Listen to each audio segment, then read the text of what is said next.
श्रीराम समर्थ. निश्चयपूर्वक नामस्मरण आणि चित्तशुद्धी.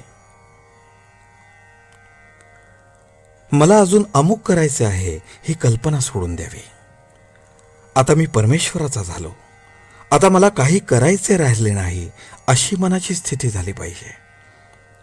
हे परमेश्वरा, आता तुझ्याकरताच मी जगेन, तुझ्या नामस्मरणाशिवाय मला काही कर्तव्य उरले नाही असा निश्चय केला तर मनाला समाधान झालेच पाहिजे. नामस्मरण होत नाही कारण वयामुळे मन थकले हे म्हणणे बरोबर नाही. शरीर थकेल कारण लहानपणी वाढणे आणि वृद्धपणी थकत जाणे हा शरीराचा निसर्गक्रमच आहे. परंतु मन थकले हे मात्र संयुक्तिक नाही. मन हा परमेश्वराचा अंश आहे असे आपल्या दिव्य विभूती सांगताना भगवंतांनी सांगितले. मनाची अत्यंत क्षीणतेची अवस्था म्हणजे मृत्यूसमयीची. परंतु त्या समयी सुद्धा माझे स्मरण ठेवावे असे भगवंतांनी सांगितले असताना त्यापूर्वी केव्हाही मन थकले आणि स्मरण करू शकत नाही असे होणे शक्य नाही. पूर्वी 6-6 तास बसून जप केलेला असेल तितका आता होत नसेल, तितके बसवणार नाही. मध्ये मध्ये झोप लागत असेल हे मान्य आहे, पण स्मरण राहू शकत नाही असे नाही होणार.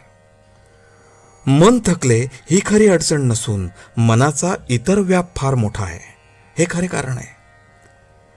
तेव्हा सर्व व्यापातून आणि काळजीतून लक्ष काढून ते भगवंताकडे लावणे जरूर आहे. पैसा अडका, प्रपंचातल्या सर्व गोष्टी यांचा मनाने त्याग करावा. असा त्याग केला तर कार्यभाग निश्चित होतो हे मी खात्रीने सांगेन. पैशाची वासना आणि लौकिकाची लालसा माणसाला भगवंतापासून दूर नेतात. त्यांच्या तावडीत सापडता कामा नये. लोकेशणा आणि धनेच्छा या दोन्ही गोष्टींचा संबंध प्रपंचात वावरत असताना येणारच. तो टाळता येणे कठीण आहे. पण ज्याला भगवंताचे प्रेम पाहिजे त्याने त्यांचा गुणधर्म ओळखून त्यांना वापरावे, म्हणजे त्यांच्यापासून उत्पन्न होणारे दोष त्याला बाधणार नाहीत. धर्माचरण, भगवत भक्ती, नामस्मरण आणि सत्संग हे चित्तशुद्धीचे उपाय होत. किंवा एकाच शब्दात असे म्हणता येईल की सत्संग हाच याला तोडगा आहे. चित्तशुद्धीचे लक्षण हे की आपल्यासारखेच सर्व जग सुखी असावे ही भावना असणे. ही भावना वाढण्यासाठी सर्व जग सुखी असावे अशी प्रार्थना करण्याचा नेहमी परिपाठ ठेवावा, म्हणजे हळूहळू भगवत कृपेने साधेल.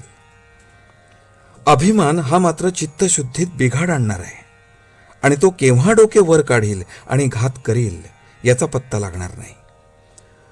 पण भगवंताच्या स्मरणामध्ये अभिमानाचे मरण आहे.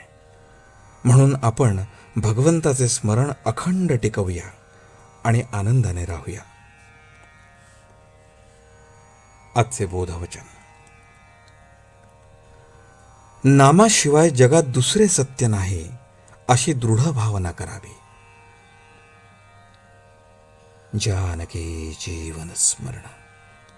जय जय राम.